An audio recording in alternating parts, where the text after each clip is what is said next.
Rachel, so I need to know what they said. I sent you the email. Yeah, I know. I'm sorry, I didn't. I was up till midnight the other day doing the graph.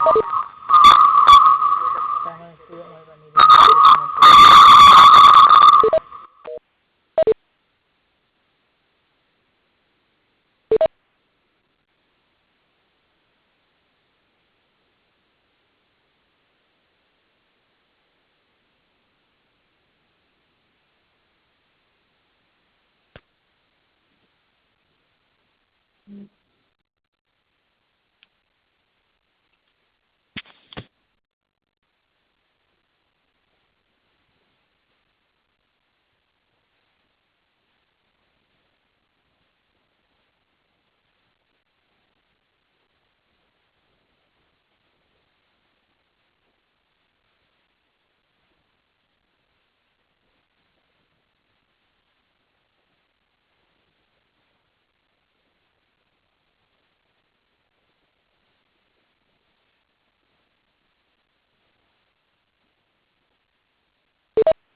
Okay, Peter, I think we had a little bit of an audio glitch, so let's go back. So this particular slide is from the research that we've done. And what we ask people to do is to look at their supply chain and tell us the descriptors or the metaphors that they would use to describe their supply chain. And we find that 61% of the companies in this recent S&OP research said that there was room for improvement, that it's reactive, they feel it's tactical and cautious, but they want it to be agile and they want it to be more outside in. And I was just asking you, Peter, does this surprise you? No, Laura, it doesn't. In my experience, most supply chains have grown organically, and a lot of times the direction and the strategy around supply chains differs from the business strategy. So you get, this disconnect, and through a lot of project work, companies can bring it back together, but then it completely starts to fall apart again as those project resources are pulled off. And one of the reasons is because people don't, with some exceptions, tend not to design supply chains with a particular purpose aligned with a business strategy, and that is something you don't just do once, you have to renew it. So you end up with a very tactical kind of blocking and tackling, sort of slow-moving, sort of slow to respond to market supply chains. And one of the things you hear a lot, and what you talk about it, is taking outside-in view versus inside-out view. And I think the way I like to think about it is, so value chains are really the way potential customers and existing customers and markets perceive the value that your company or organization might provide them, not necessarily just with the products you have today or services. And then the supply chain is really there to deliver those things that you're actually going to offer to those markets and those customers, simply deliver the value. And a lot of times those two things are completely disconnected, and supply chains are trying to do their best, and supply chain professionals are trying to do their best, but it's disconnected from the value that's been presented to the marketplace. You know, but Peter, I think it's so ironic because people talk about best practices, but yet, you know, we have, 2 out of 3 saying, hey, there's room for improvement. Don't you find that a bit ironic? I think part of it goes to the definition of even what we're talking about today, is that you can have all the best practices for supply chain, but if you have an absence of best practices on the demand side or within S&OP, supply chains can only be reactive. So if you're not trying to address volatility and variability on the demand side, if you're not trying to actively manage across a 24 plus to 36-month rolling forward horizon for S&OP, you can have the absolute best practices for supply chain, the best trained people, but they can literally only react in those circumstances. So you really need to have a much more holistic view, and S&OP is a great avenue to take that within a business. Well, in this recent study that we did on S&OP where we asked people to tell us about their S&OP processes, Peter, what we found was that 1 out of 2 companies believe that their S&OP systems are effective or their processes. 44% think that it's balanced, meaning that the focus on S is equal to the OP. And yesterday we did a roundtable, and there was a lot of discussion about the ampersand, right? And that, a lot of the secret in making this effective is really defining the ampersand of, maybe it's not S and maybe it's not OP, but it's the way we translate mix. It's the way we get to financial data. It's the way we tie to strategy. 89% of the respondents felt that S&OP is important to agility, and this is our 4th year of doing S&OP research, and we always find a very high correlation of S&OP maturity to improved agility as we look at the maturity rankings and the metaphors. 67% believe that S&OP is executed to plan, and 78% believe that it meets corporate goals. But, I think it's interesting we're meeting corporate goals, but only 1 in 2 believe it's effective. Now, on to the landscape, we've actually had increasing complexity. Back when I was a Gartner analyst in 2002, most companies had a singular S&OP process, but with the building of the global multinationals, the people in the study had 4. And when we did the study 3 years ago, we found that there are 4 processes, which surprised me. And what we're seeing is the building of a visualization layer across the S&OP processes to allow management review of multiple processes. 50% are aligned by product, which is often a difficult task to be able to translate a product view into a business view. 86% believe that it should run monthly and run it monthly. 83% use technology, but we're going to see that most of the S&OP work is really done by spreadsheets, but only 33% believe that they do a what-if analysis well. Peter, what speaks to you from this chart? I know it's a lot of data, but what's your takeaway? I'd say probably 3 things, Laura. The first one is that under people's perception of what effective S&OP is, unless you're really taking a very objective scale and have a well-informed team, people know what they know. So I think one of the challenges is that everyone believes they're above average, to quote from Garrison Keillor, and it's that tends to be how people view themselves, even though the performance isn't there. So one of the things I've found to be most valuable is if you really take a good, clean external view, and whether you do it yourself and you learn the right techniques and build the knowledge, or whether you bring someone in to help do that, it's really, really valuable as a health check on what you're doing. And then whether it's effective or not becomes a much more objective discussion. So I think that's 1. 2, I think it's great to see in your survey that people are associating S&OP with agility. If you look at surveys from multiple sources from just a few years ago, that wasn't even on the list. And I think that it is absolutely critical to be agile, meaning to be able to move and change with the market dynamics, your own internal dynamics, and do so successfully without a lot of stress and strain on your business or damaging relationships with customers.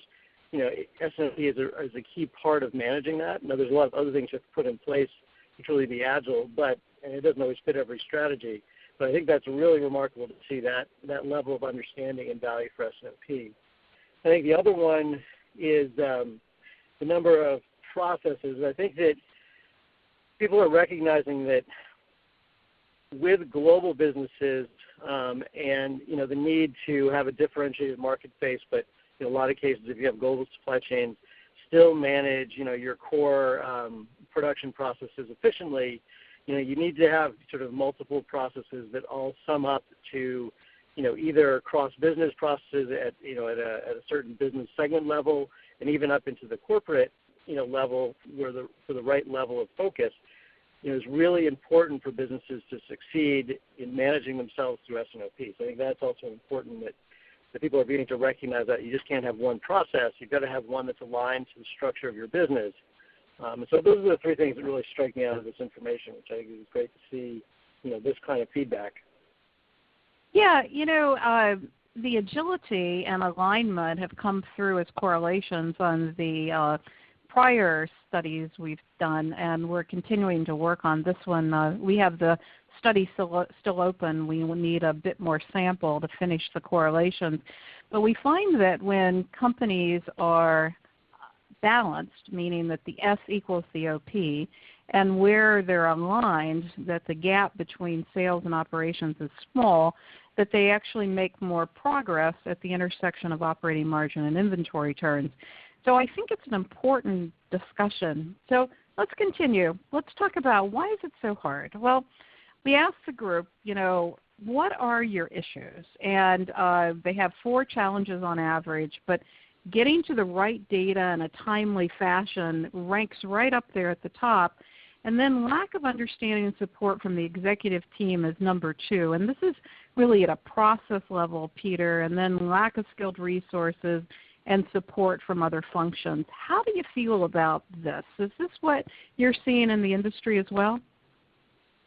Well, I think that I'll comment on the first one in a minute, but I think the one that I've always seen as being both the biggest impediment and also the biggest accelerator of success is the level of understanding at the executive team level, and this includes the CEO level, their staff, senior business leaders, because they're the ones that are tasked with ultimately driving value in the business, and if they are able to take the time out of their busy schedules and really learn what it's all about, really question their own behaviors, then begin to model what they believe are the correct behaviors for S&OP, it can have a tremendous effect on accelerating the process.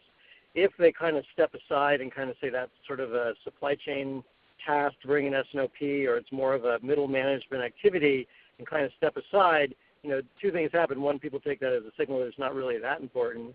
And 2, they don't see the behaviors modeled that they are either learning about through education or think are right, so they don't tend to take those on. So I think that's what I've always seen as one of the biggest challenges. Again, it could be the best accelerator to get it done and to keep people focused, but it also can be the biggest drag on any kind of S&OP process, and also affects sustainability of it. I think on the data side of it, and you see people bring this up a lot, and I always find that interesting, is that because I think maybe it's something to do with enterprise systems, needing to have a pretty low level of data. So I'm talking about typically ERP systems, which are transaction-based. People think the data has got to come from the lowest level of detail for S&OP, and they also think that you must have a financial close to be able to, process the next cycle of S&OP. And both of those are, valuable and important, and if you can get there, that's terrific. But on the starting end of it, I've always lived by the rule that, it's roughly right is the most important thing at the aggregate level in S&OP in the right timing, rather than, precisely wrong or late. And I think that tends to sort of trap people into this situation where they never seem to be able to make the kind of traction because they're not really looking at the value of the aggregate part of managing the S&OP and are always struggling to do it from a detailed level. And this is also causes complications on the technology side. Now, again, you want to be able to understand the quality of your data. You want to have reasonably good timing and always work to improve that. But that's something that takes time. It takes focus. It takes differential management around what's critical out of that data. But people tend to get trapped in that in the beginning.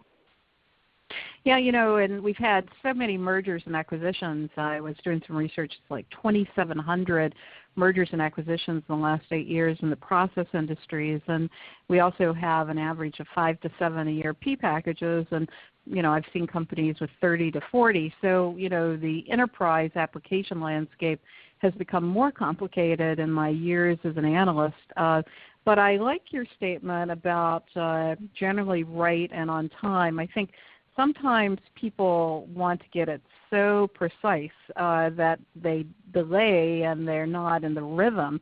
And getting in the rhythm of S&OP is so important. And also the lack of understanding of the executive team. I was at a client the other day, and we were talking about inventory, and the financial guys really see it as a cost to cut, not really as a buffer to right size for demand and supply volatility. And I think there's a lack of understanding around how supply chain ties to strategy. And, that's really part of what we're trying to drive is really closing those kind of gaps. Any insight about how we accelerate that understanding? Because I think when S&OP is just something that operations does, right, we can't really drive that executive learning and alignment. No, you can. And I think that the best summation about S&OP to really engage business leaders in particular is that fundamentally S&OP is about deploying your strategy. And, that's really what it's for. And, you can choose different scopes and scales around that, but that's really when it's most effective. And part of what that begins to do for you as a business is you get to see very quickly if your strategy is something you can actually execute, if your strategy is working. You have an iterative approach through S&OP that happens on a monthly cycle. So when you get to, a periodic review of your strategy, you have, several iterations of testing that, and you have the kind of insight, if S&OP is done well, to really, either fine-tune or even, holistically change your strategy. So I think that's one of the most important concepts that does not get communicated or understood well enough, at the business leadership level. I agree. Well, let's move on to another issue, alignment. And this actually was scored the highest when we were asking people to do the self-assessment. And, this is for the individual. So this is for the person in the process. So the first one was about the process, and this is about the individual. So what pain does the individual feel? And cross-functional alignment is the top issue, followed by data and visibility and volatility, and then the executive team understanding. So this issue around cross-functional alignment, when we look at it and we look at the maturity levels of S&OP, as the S&OP process becomes more mature, the gap between sales and operations will actually start to close. And this is part of what we're starting to study in some of our planning benchmarking and our results around maturity and our work with clients. So the way to look at this chart is the blue bar is what's important, and the green bar is the current level of performance, and this is for the people that were in the study for S&OP. And you can see that the largest gap was between the sales and the operations teams, and often the sales teams are very incented on volume and the operations teams are incented on cost, and that actually will cause that kind of gap. And so if the leadership team is not knowledgeable about the translation of business strategy to supply chain strategy, and there's not alignment at the operations level, it's very difficult to get S&OP to work with this level of gap. Peter, your thoughts here? I would agree with what the survey has shown, Laura, and I think it's probably even more simple than that. I think that one of the fundamental issues that needs to get addressed is that salespeople in general are extroverts, okay, and supply chain people tend to be a little more analytical and tend to be a little more introverted. Again, these are generalizations, but the issue with that is how they perceive data and how they go about making decisions. And also the incentives for salespeople tend to be oriented towards, hey, if you achieve this number, you get a very clear and oftentimes very short-term incentive, where supply chain people, basically have to perform well, over the course of the year, reacting to whatever they see on the demand side, and then get recognized and rewarded typically at the end of the year or the end of the business cycle. And so you have a disconnect in how things are perceived, what action should be taken. And so that really points out to me the value of really doing deeper process work below even the aggregate S&OP level to build that alignment and begin to bridge the gap in areas like demand management between the different styles of sales and supply chain, and be able to pull that together through better processes like demand planning, yet at the same time, have ways for the full demand team, sales, marketing, product management, to have, their important inputs into that demand picture. And as soon as you start doing that, you start to ease the burden on the supply chain side of guessing, what the demand picture is, and then it opens up a whole lot of other things, and we'll talk about tools later. But, it's really that there's a fundamental difference of mindset that exists between sales and operations. And that often gets overlooked or sort of brushed aside, but that's one of the most important things, is understanding that and then addressing it through process, through tools, through the right use of data. The interesting thing, Peter, is we've done this analysis where we take the supply chain group and we ask about alignment, and we take the finance group and we ask about alignment, and we take the sales group and we ask about alignment, and we take the IT group and we ask about alignment. The greatest gap in perceived alignment is in the supply chain group. The IT group feels that everyone's aligned, and actually their performance is much higher perceived performance than any other group. The finance group has very little gap in their perspective. They feel that alignment is very high, and they feel some lack of alignment with sales, but not nearly to the degree of the supply chain group. And the marketing group also tends to overstate the alignment. So one of the issues I think the supply chain team is feeling is they're feeling the lack of alignment to a greater degree than other functions. And I think the ability to have people understand that and not have the supply chain team seen as whiners or the inability to get things done is an important bridge to cross. And I think that helping people to understand the why around translation and why it matters to financials, one of the things we see is that when companies are good at supply chain design and inventory configuration, and they can tie that to the finance group, they can start to drive alignment. What do you think of that perspective, Peter?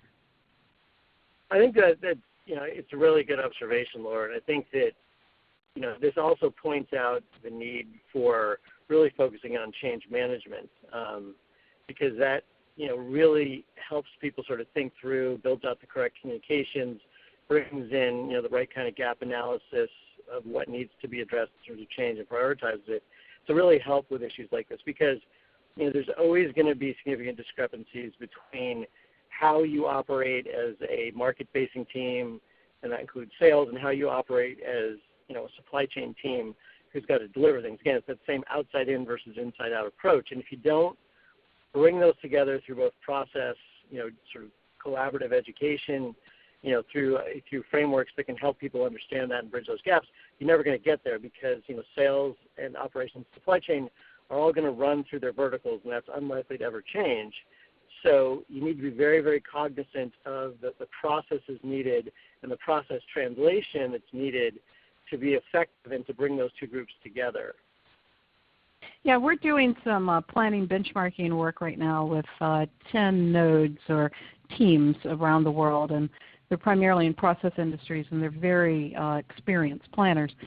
And it's interesting for me to look at the differences in alignment of those organizations, but also the differences in the planning groups about perceived alignment. And I think that doing this kind of analysis is a useful dialogue for people to have before they go into S&OP. And I think to be able to look through simple kind of survey analysis around where groups feel a lack of alignment, and then being able to really deal with that is important to getting S&OP on the ground. Thoughts? Well, Laura, you said, recognition is 90% of solving any kind of problem like this, that people jointly recognize that there is an issue. I've worked through many process improvements across the entire spectrum of businesses, and what typically happens that I run into a lot is you get a bunch of people that have worked together for a long time, that have written policies together, they kind of know what each other's thinking, they've documented it, and then they sort of forget that they have that, and somebody else comes along and says, hey, there's a better way to do this, or the world has changed, we need to address this. And, people tend not to like to respond to that because they feel very strongly that what they did was successful and theoretically should continue to be successful. So it's really important to begin to get that perception change in place. And, there's many techniques, but visualizing processes and process disconnects, whether you use something from Lean like value stream mapping, or you use something a little more sophisticated like, the score modeling, or something from the VRM, from the value chain group, those things, really begin to bring out what are the actual processes, what do they really look like, how do they function, and how do they connect or not connect between organizations. So that takes a little more work, but that is extremely valuable in beginning to change perceptions about whether things are actually running the way that people believe they are. Yeah, and often they're not. And so that ampersand, getting the S and the OP, the two groups that really worry me in this chart is the sales and operations and new product development and distribution. And in my research, I'm seeing a number of companies actually develop teams to look at new product launch and also trade promotion and items that are demand shaping. So, I think people are trying. I think the more we can visualize it, the better the dialogue.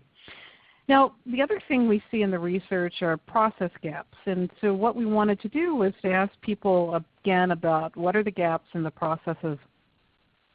And so we ask again what's important, and then we ask people to look at the performance. And one is, how do I manage opportunity and risk analysis? And a lot of this comes down to the ability to get to financial data and model financial data, and to be able to translate operational and commercial data into balance sheet information. And we still have the evolution of tools and technologies to be able to do that. That is easier said than done, and requires usually an additional piece of technology to be able to do that translation. The other thing is the ability to run what-if analysis. If you remember, that we had 33% of companies in the survey that believe that they're doing what-if analysis well. And again, this is what-if optimization analysis, not to be confused with discrete event simulation, but it's the ability to look at a plan, and then if somebody says, well, what if? And to be able to do that and to have that dialogue. People are finding that the traditional advanced planning systems are not agile enough to be able to address the what-if analysis. And then the ability to determine the profitable plan. Now you can see some of the other things like managing the process flow, which gets to workflow and collaborative tools, is not as high and not as big of a gap. And then collaboration between sales and operations, and then the ability to deliver role-based views, and also corporate social responsibility. So you can kind of see the landscape there on process gaps. Peter, your thoughts here? Well, I think, Laura, again, your survey has done a good job of pinpointing one of the challenges is that people, particularly at the leadership level, like to have options. I mean, that's, they're being put on the line to make critical decisions, so it's nice to have a couple of different choices to make and be able to talk through. So there's a real demand for that. Now the problem is that it's a real challenge to produce those, because teams will say, look, it's enough trouble to pull together one plan for the month. You're asking me to do more than one. Forget it. I can't do it. I got to double the people. Well, the reality is that you need to have a pretty strong foundational process, and let's leave technology out for the moment, to be able to go in and do more than variations on a plan. So what if, or scenario analysis, really should be, when you do it from a best practice standpoint, is about what if the conditions are completely different from what I'm dealing with today.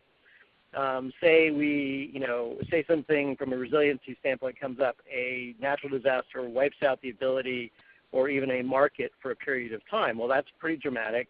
It's not something you need to think about a lot, but, there are certainly possibilities around that. The example I use all the time is, we know hurricanes are going to hit Florida, and if you have a business, you probably have some policies and plans to deal with that, or if you have to sell into that market. And, most of the hurricanes are not disastrous, but every once in a while you'll have one that totally wipes everything out. So you want to have a plan, at least on the shelf, that you work through to deal with that, more rare situation that is a huge impact, and then, through policies and regular planning, deal with normal circumstances. And that can include changes in customers, anything like that. So you need to have a strong foundational process, and then once you have that running, you can begin to have truly differential views and what-ifs And then once you get used to doing that a few times, then you can begin to build the value case for the investment in technology that truly enables more of that to happen on a continuous basis. But you got to go in steps. And I think the challenge certainly with existing tools like APS systems is they're so detailed data heavy, which is why you can't do it quickly. They were never designed to go fast. And even if you're trying to run them on ever faster technology, you're still faced with the issue of you're using databases that were designed to operate in a certain way, and you're doing it at a very, very low level of data so that it takes a tremendous amount of time, and those systems were never built to be flexible. So people tend to try to chase a solution in their existing technology because they've invested in it. And that, again, is not always the right answer. Those are just kind of my basic thoughts on those key highlights you have from the survey. Yeah, but I think we're starting to see the evolution of new technologies that allow us to look at time-phase data for what-if analysis and more holistically. And that's actually a report I'm writing, so people will have to look for a newsletter at the end of May to see an update on S&OP technologies. Because I think, when we first defined the standard advanced planning tools that we have today, they were based upon, client-server technologies, and we didn't have as much in memory, and we didn't have the visualization tools. And we're starting to adapt, and I find that to be very exciting. And I think it's important for people that have been in planning for a long time to think about what are the differences of the requirements that I have for advanced planning, where I've got deep users on demand and supply and the more casual users on S&OP, and what are the differences that I need there for workflow and collaboration and visualization and what-if analysis. And those are different requirements. And I think, we now are starting to have some technologies that look at that, but people have to really be in alignment of what's the difference between traditional APS and S&OP. Okay, let's shift gears. The next is balance. And we actually find a correlation between companies that are balanced in S&OP. In other words, the S and the focus on the S and the focus on the OP is balanced. And we find that when companies are in balance, that they make better progress on the balance sheet at the intersection of operating margin and inventory turns. I know you've probably seen some of the crazy charts that we do on the orbit charts where we look at corporate performance. But most companies are out of balance, and I think that it's somewhat the alignment issue, somewhat the understanding, somewhat, the executive leadership. What's your perspective here, Peter? Does this surprise you, and what would be your recommendation? No, it doesn't surprise me, and I'm actually surprised it's not higher. The challenge is two things. One is, who really is driving the process? If it's really from the supplier operations side, it's going to tend to be biased more towards that group. If it's being driven by the demand side, the commercial side, it's going to be more biased there. It really takes, leadership at the business leadership level to really make sure that they, as owners of the process, are driving a very balanced approach. And then the other part of it is, I think that if there's a continued challenge in unlocking demand variability and volatility. And a lot of people just kind of throw their hands up and say it's too hard or too difficult or not needed because, we have these technologies that can give us instantaneous information. That tends to create a bias towards, the supply chain side will just deal with it. So I think those are all factors that drive this. And I think, again, in terms of addressing it, I think, we've talked about a lot of it. One is, really work through the depth of the process alignment and how processes come together. Really work through important things like how you choose your aggregation. Can you establish families that can flow from the market side all the way through the supply chain, or do you have to identify market families that have to go through a supply translation? But having clarity in those areas are really important. Now, once you have all those mechanics down, if you still don't have the business leadership that says, hey, I'm looking for a very balanced approach, I'm really looking for the recommendations to close gaps and address opportunities that come from both sides of the organization, and I, as a leader, I'm willing to drive the project work that will improve upon these different areas. When you have that and you have the strong foundation, you really can have, phenomenal performance through your S&OP process, and people, as soon as they see that, begin to realize that, essentially it's how they want to run their business within the scope of S&OP. So you really need that realization. You also need to examine who's really the driver or what is the history of S&OP in your business. Where did it come from? Because that tends to bias the development and the resourcing in certain ways, which can kind of hard set the S versus the O, balance on this. Yeah, I think that's a really good point.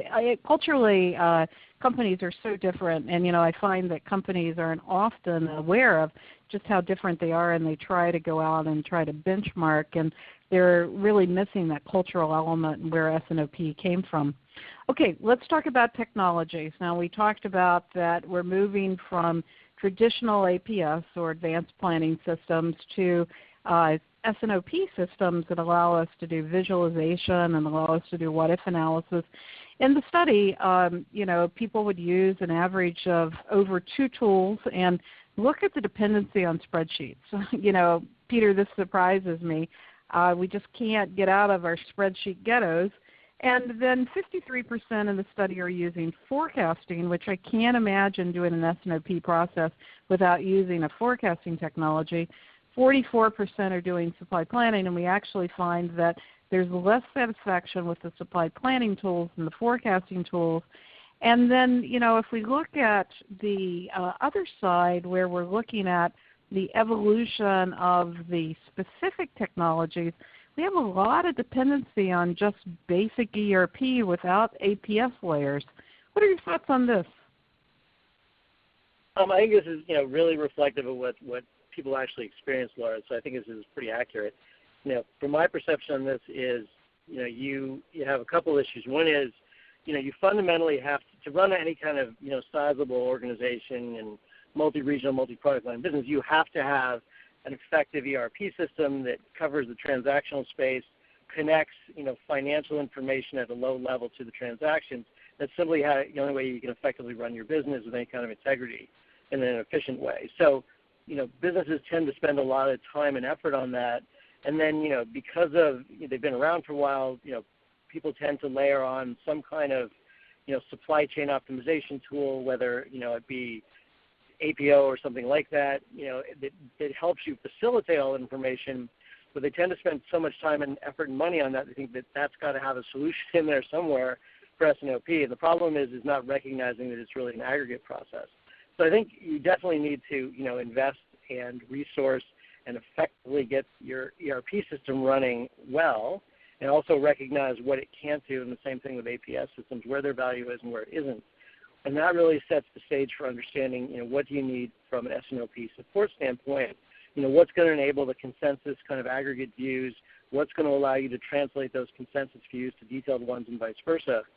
So that's why you see such a huge focus on spreadsheets, because, Excel is the number one, project management tool. It's the number one, tool for a dozen things, because it's easy. But the problem is, from an enterprise perspective, is you just can't replicate somebody else's Excel. It's a very risky thing where I've seen spreadsheets, basically be controlling huge processes and businesses, even when they have an ERP system in place. And the risk that puts on the business is tremendous, whether it works or not. So I think that, and the other challenges from a user perspective is users are used to Excel. They like the flexibility, like the visibility. So, it takes vendors to be able to develop real Excel-like or actual Excel-like interfaces that are tied to a very strong system in the background to really bring users into the enterprise tools, because people always have that option on their desktop to kick a report out of the enterprise system, run it through Excel, do their thing, and then use their ERP system as a big reporting tool or their APS tool. So those are some of the basic challenges, and you have to really have a very clear and collaborative approach between IT, business leadership, and the folks that are driving the S&OP processes to really identify what's the right technology roadmap that's going to be delivering the right kind of value at the right points in time. Now you can see on the fit of the technologies on the evolution, role-based views, the ability to get to the profitable plan, the what-if analysis. There are gaps in the traditional APS technologies. This was actually from an assessment we did in another study where we were looking at the APS tools. So we've got to really be able to look at, I think, a different class of tools and what we do there. Now, Vikram has asked us a question, Peter, about do we have examples of companies that have balanced S&OP well, and what did they do to achieve the balance, and then also alignment. And I'm going to give a couple examples and ask you to do that as well, Peter. But, I did a case study on L'Oreal, and only 5% of companies that I study have done cost to serve well. And L'Oreal is actually a case study where I've seen really great work on cost to serve. And the interesting thing was when I was interviewing the supply chain leadership team, they talked about the role of the CEO with the commercial teams in terms of forecasting and the management of bias, and also the focus on cost to serve and really being sure that the commercial teams had ownership of not only volume but also profitability. Also did a case study with Syngenta around the evolution of processes through the recession, and it was a conversation with Shane M. So it had come from the commercial teams, and so it's an example of a commercial leader coming to the operations teams and how he built alignment, and then I share the parallels of what you can see in their operating results. And I think both of those case studies really spoke to me about alignment and balance. So we'll be sure to share that with the people on the call. Those are two case studies that I've done recently that I thought were good in that area. Peter, do you have any that you would hold up as companies making improvements in alignment and balance? Yeah, I mean, L'Oreal's a good one. I know some folks there, and they've done a really good job, probably one of the best out of that sector of consumer products. I think also P&G has probably had the longest term success with that. I think they've struggled a little bit in recent years as they've kind of gone through some changes in their product lines, but it's still a very, very strong part of their culture, and it's really driven by the top down. It's expected. It's literally P&G. When I used to do some things with them collaboratively, they really had, if you were a business president or a business leader, the expectation was if your S&OP process was degrading by process measures, it was indication that business results would start to fail. So they took intervention very early in the process because of that, because they knew that if they saw the signs of the process degrading or it not sustaining, the business results, no matter what, would begin to degrade over time. And so I think that's a good example. I think in the industrial space, you've seen DuPont do some good things, although that business is changing a lot and breaking up. But from an industrial perspective, they've done a few things that are pretty effective. Syngenta definitely, I think Syngenta realized a long time ago that to be competitive in the very, very competitive seed and chemical space for agriculture, they didn't have the product lines necessarily, so they needed to be much more effective as a competitor. And they really embraced, both S&OP and demand management and supply chain management early, and have been, very successful with that. So those are some really good examples. Yep. And those are available on the Supply Chain Shaman website, and we can also send them out for the call. Now, one of the things that I think is also a very major issue, Peter, is talent. We've got the retirement of the gray hairs. We've got more turnover than I've ever seen in the corporate planning teams. On average, I'm seeing that it's taken 6 to 7 months to fill planning positions, and there's higher demand than there is supply. And when we look at the jobs, we're having, not the same difficulty filling the supply chain execution jobs of customer service, transportation, financial analysts, but, the skill jobs for analytics and planning are an issue. And when we look at year over year, we're getting worse, right? We're not getting better. This is our trending survey of, when we ask people about talent.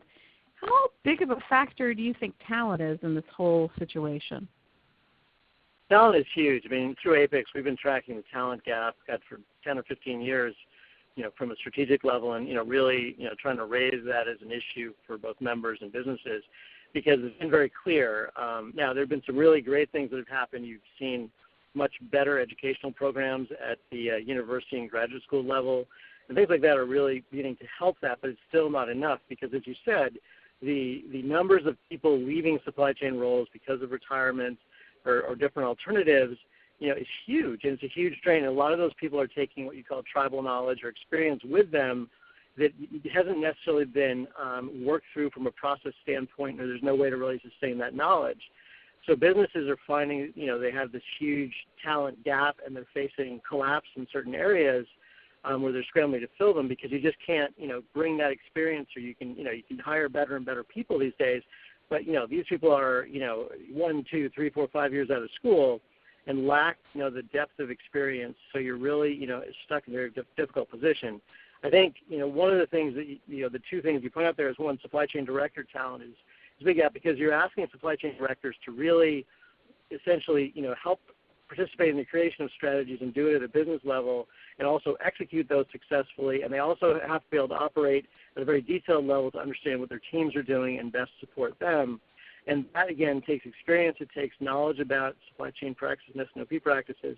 There just aren't enough of those folks because, in the past, and this also goes up to supply chain VPs, they've been selected coming out of operations or logistics or, some element of planning. There's not a lot of folks that have come through because of their breadth of knowledge and things like S&OP, or, there's not a lot of folks from the commercial side that have made an effective career transition into the supply chain space.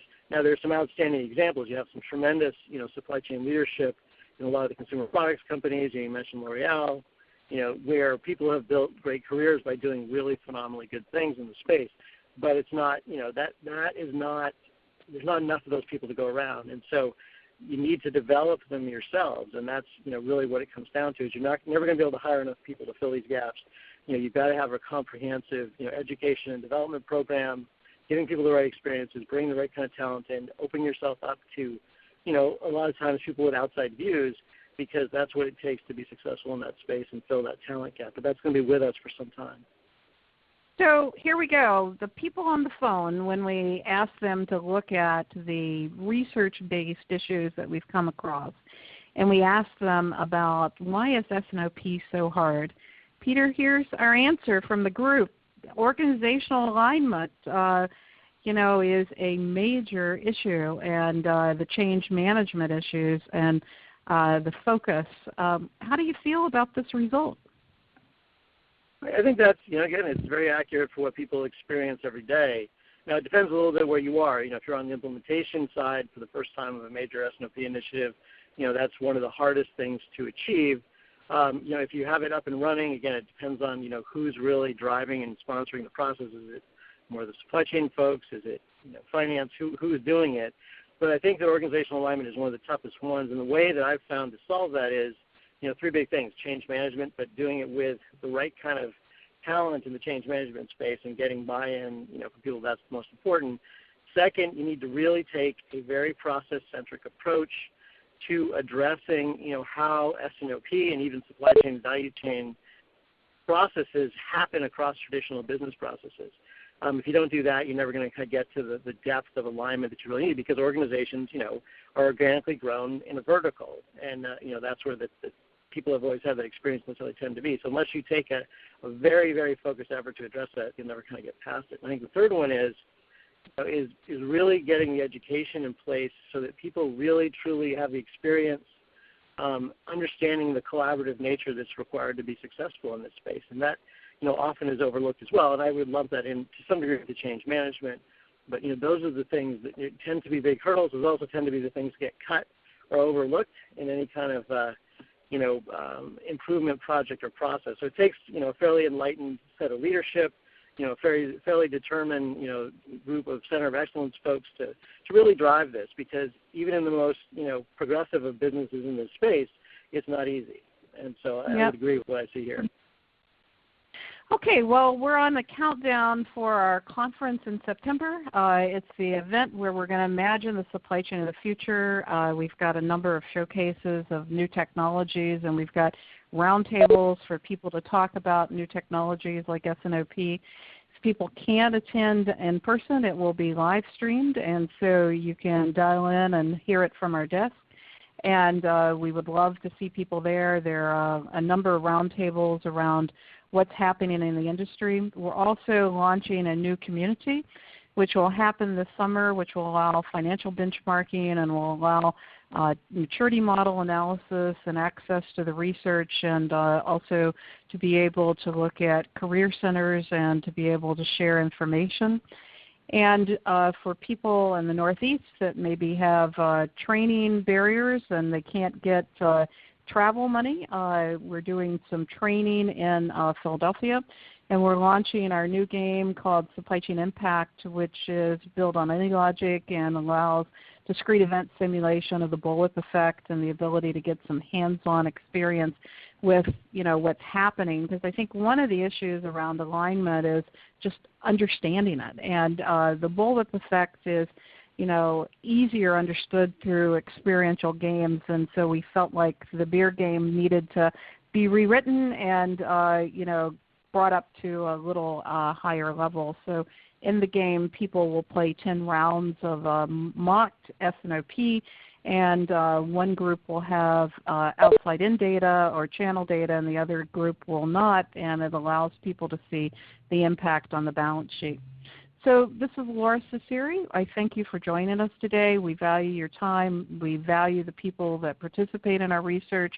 Our policy is you give to us, we give to you through open content research. And this is where you can find me. I write prolifically and every week. And Peter, thank you so much for joining us and sharing your wisdom. I appreciate it. Thanks, Laura. Bye now.